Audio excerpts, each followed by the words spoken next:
Today I'm going to be showing you how to make English muffins, but I'm going to show you two different methods on how you can make this. With the first method, I'm going to be using different kitchen equipments to make the whole process easier, but if you don't have any, don't sweat it, because with the second method, you won't need any.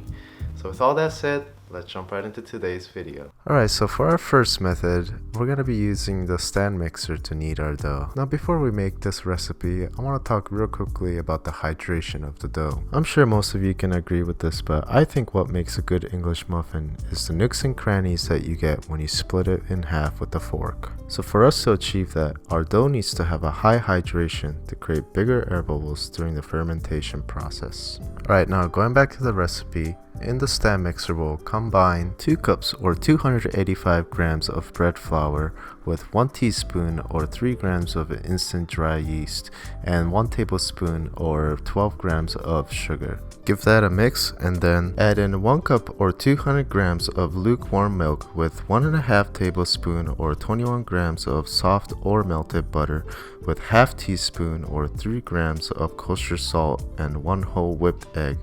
Then pop your bowl onto the stand mixer with the dough hook attachment. Then just start your mixer on the lowest speed and mix until roughly combined into a shaggy dough.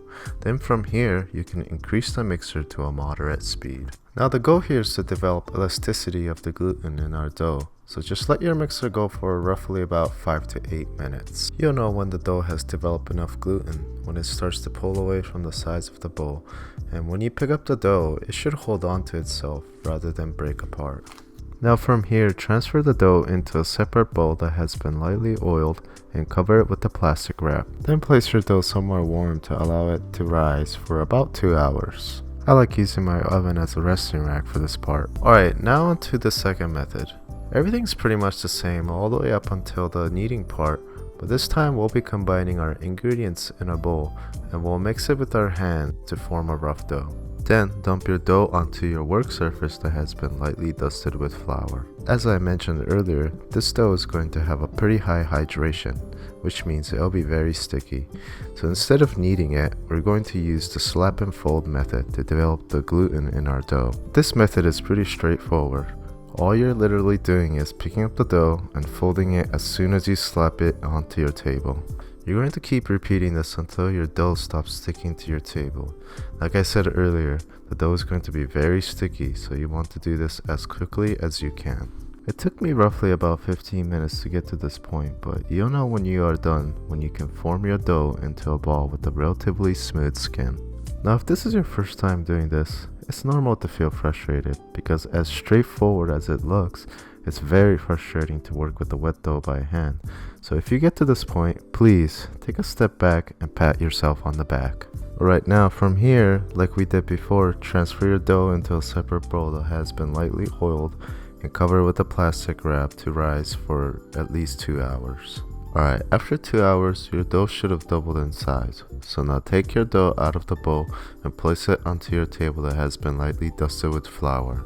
Then take your rolling pin and roll out your dough to about ½ an inch.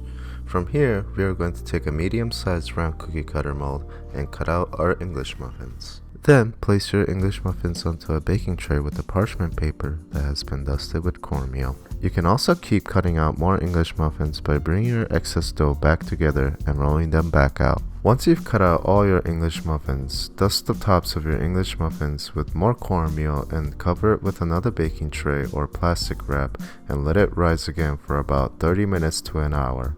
Now before we move on, I want to show you another way of doing this without the use of the rolling pin or the cookie cutter. Alright, so again, place your dough onto a floured work surface, and this time we'll cut out our dough into 7 equal pieces. Now the portion sizes are up to you. I did 7 pieces because I was able to cut out 7 pieces of English muffins out of the last batch. So here, you can adjust the size and quantity to fit your needs. Now once you've got your dough all cut up, you're going to roll each of them up into balls. You can do this by folding it on your table and using the table to close off your dough ball. Or you can fold it in your hands and close off the seams by pinching it.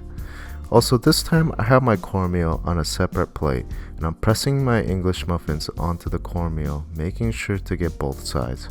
You can totally just sprinkle the cornmeal onto your sheet tray if you don't want to do it this way. Again, cover it and set it aside for the second rise. Next, heat up a non-stick pan or a cast iron pan over medium heat with a light coating of oil and gently place your English muffins onto your pan.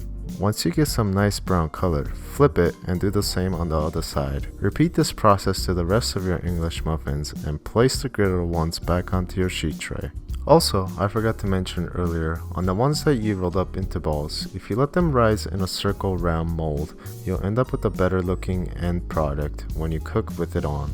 As you can see, the rolled up ones will expand, so having that mold will keep your dough contained as you cook it. Now your English muffins will probably still be raw in the middle, so you'll need to finish the rest of the cooking process in the oven that's been preheated to 350 degrees Fahrenheit or 176 degrees Celsius for anywhere from 5 to 8 minutes. There you have it. Now all you have to do is let your English muffins cool down on a wire rack, and as you can see, the ones on the right came out more like a roll, and the ones on the left looks pretty similar to the ones that you buy at the store, but I think the clear winner is the one in the middle for the overall shape.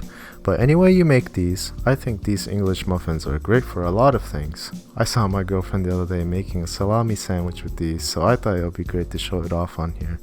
Sorry, Katie. One last thing I want to mention. I know this recipe may be too much to do, especially if you have a busy schedule, but you can do most of the prep work a couple days in advance if you let your dough rise in your fridge. The cold environment actually slows down the fermentation process, and the dough will develop more flavor, allowing you to make this recipe in stages throughout your week. They also freeze well, so if you make a double or triple batch and freeze it, you'll probably have enough for the entire month. Alright guys, that is it for today. Now, English muffin is something I don't really like to buy at the store because most of the time I have the ingredients for it and it doesn't take that much time and energy to make if you plan for it. And so I like to incorporate this recipe into my daily routine. And I don't know, maybe you can too. But anyways, if you've enjoyed the video, please like and subscribe. Leave a comment down below if you have any questions or want to share your experiences with this recipe. And thank you for watching, and I'll see you in the next video. You are the other half of my heart.